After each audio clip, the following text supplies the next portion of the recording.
Ah? Oh.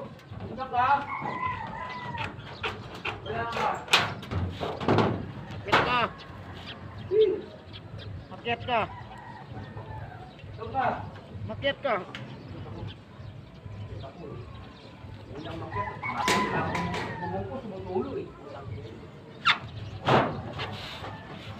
Araw-araw na lang ako nagbibilag ng aso. Binibusit na ako. Buti hindi ka kinagat sa aso. Ha? Buti hindi ka kinagat. Nung Aso. sabi niya sa akin, kilala ko to eh. Mahal ang bayad nito pag nakagat to. Yung mga nauna, mura lang, pwede lang sa ano lang yun. Nakagat. Hindi. Nagala ako rin. Rod, meron sana akong ano, yung pabor. Hindi ko na yung liso ha. Tanga na nila, araw-araw na lang nagbibilin sa tinutulugan ko. Meeting ko yan eh. Ano? Meeting ko yan.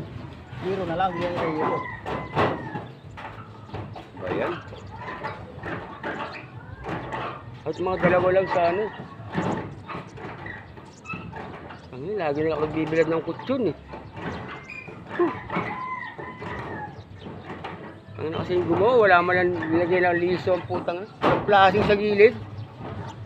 Sa pader pa naman tumutulo. Hindi naman ganun sana yung grinder mo eh. Sa yung talim. Grinderin ko muna yung pader. Pwede ba? Grinder? Ha? Ha? Tiramin mo muna yung grinder mo. Hindi naman. May upa. Paan mo lang yung ano. Sabi nga nga po, may upa. Upaan mo mukha mo. Unahin ko muna yan ako. Bago paglagay, pagtumaba rito ng ano. Ang ina ako, nahihirapan eh. Araw-araw dapat araw naman 2 piraso lang.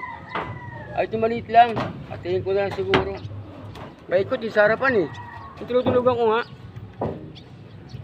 Pag ano no? Pili ka na lang. Pili ka na lang. Parang pambili. Mambayad nga ng ilaw. Wala pa ako.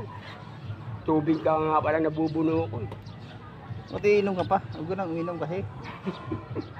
Biniyara ko ng tubig. Kailangan ko maligo pag ganun buwan nakakaano ako. Ha?